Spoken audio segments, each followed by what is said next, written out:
बात उस समय की है जब एक विधवा औरत खाना पकाने के लिए जंगल में लकड़ियां इकट्ठा कर रही थी। तभी उसने एक सूखी लकड़ी उठाई जिसके अंदर एक सांप का बच्चा छिपा बैठा था। इस बात से बेखबर औरत लकड़ियों के साथ सांप को भी अपने घर ले गई। घर जाकर उसने जैसे ही लकड़ियों को जमीन पर रखा तभी वो सांप बाहर निकल आया। औरत के पास एक पालतू बंदर भी था जो उसके साथ खेलने लगा। औरत ने सांप को देखा लेकिन उसे मारा नहीं क्योंकि उसके कोई बच्चे नहीं थे। शादी के कुछ दिन बाद ही उसके पति की मृत्यु हो गई और किसी तरह वह इस छोटी सी झोपड़ी में जिंदगी काट रही थी। फिर उसने सांप को पालने का फैसला किया। औरत उसे अपने बच्चे की तरह प्यार करती और भूख लगने पर गाय का दूध पिलाती। फिर ऐसे ही कुछ साल बीत गए और वो सांप अब बड़ा हो गया। फिर एक दिन वो सांप एक लड़के का रूप धारण कर लेता है। ये देख औरत समझ जाती है कि वो कोई साधारण सांप नहीं बल्कि एक इच्छाधारी नाग है। फिर एक दिन सांप ने औरत से कहा, आप मेरी शादी का प्रस्ताव राजा के समक्ष लेकर जाइए। ये सुन औरत बोली, बेटा ये तो असंभव है, राजा मेरी बात बिल्कुल नहीं सुनेगा। इस पर सांप ने कहा, माँ एक बार पूछने में क्या जाता है, मैं जानना चाहता हूँ कि राजा अपनी पुत्री की शादी मुझसे कराएंगे या नहीं।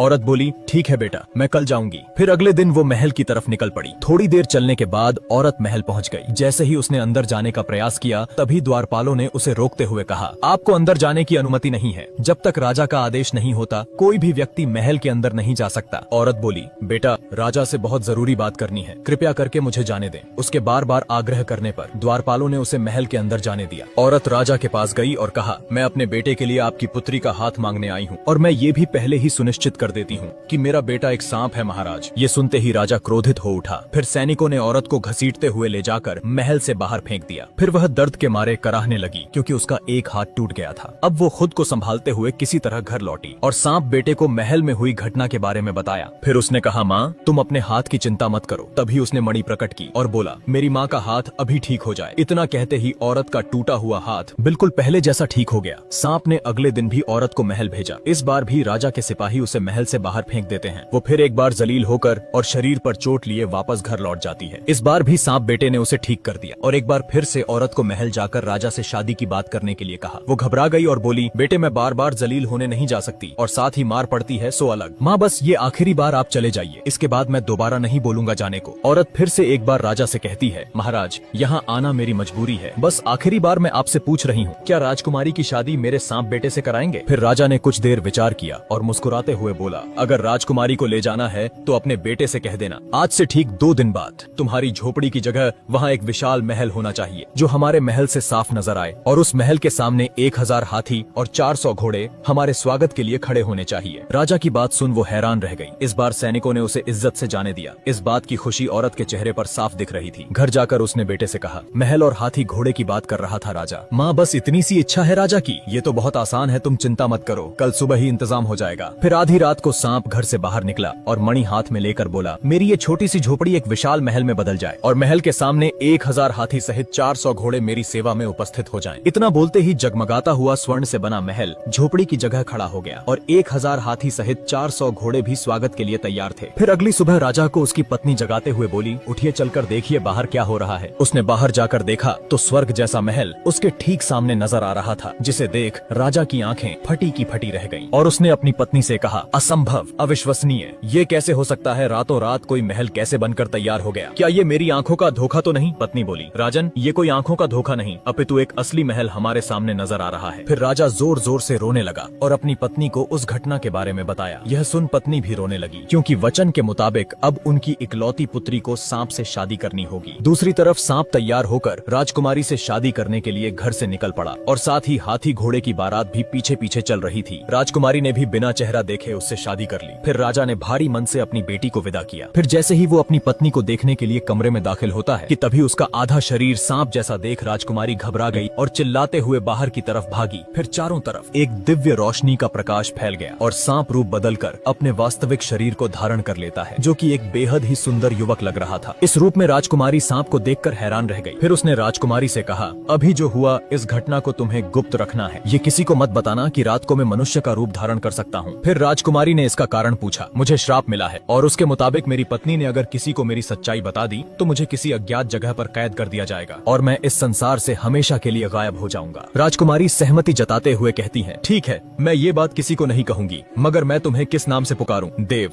देव नाम है मेरा, तुम मुझे इसी नाम से बुलाना। इधर राजा को अपनी बेटी की चिंता हो रही थी तो उसने एक सैनिक से कहा, जाओ और बिना किसी की नजर में आए मेरी बेटी का पता लगाओ, वो ठीक है या नहीं, कहीं उस सांप ने मेरी फूलों सी नाजुक बेटी को कोई नुकसान तो नहीं पहुंचाया। फिर अगले दिन सैनिक सांप के महल में चुपचाप घुस जाता है और जब उसने छुपकर देखा तो राजकुमारी उसे ठीक हालत में नजर आई। फिर वो महल जाकर राजा और रानी से कहता है, राजन आप चिंता न करें, राजकुमारी वहाँ बिल्कुल ठीक है। राजा को तनिक भी उम्मीद नहीं थी कि ये सुनने को मिलेगा और वो अभी भी संतुष्ट नहीं था। अब 2 दिन बाद राजा ने एक पत्र लिखा जिसमें वो अपने सांप दामाद और बेटी को भोज के लिए आमंत्रित करता है। जब राजकुमारी अपने पति के साथ मायके आती है तब माँ ने इशारों में कहा, मेरी बच्ची हमने बहुत गलत किया है तुम्हारे साथ, तुम्हें कितना दुख झेलना पड़ रहा है हमारी वजह से। माँ ये आप क्या कह रही हैं? मैं अपने पति के साथ बहुत खुश हूँ, बल्कि ये तो मेरा सौभाग्य है कि मुझे ऐसा जीवन साथी मिला। अब 1 महीना बीत गया और नगर में एक व्यापारी के घर शादी थी। उसने राजा और राजकुमारी को समारोह में आमंत्रित किया तो सांप ने कहा, मेरी प्यारी पत्नी तुम पहले जाओ, मैं सूरज ढलते ही इंसानी रूप में वहाँ आ जाऊंगा, मैं तुम्हें फिर से याद दिला दूं।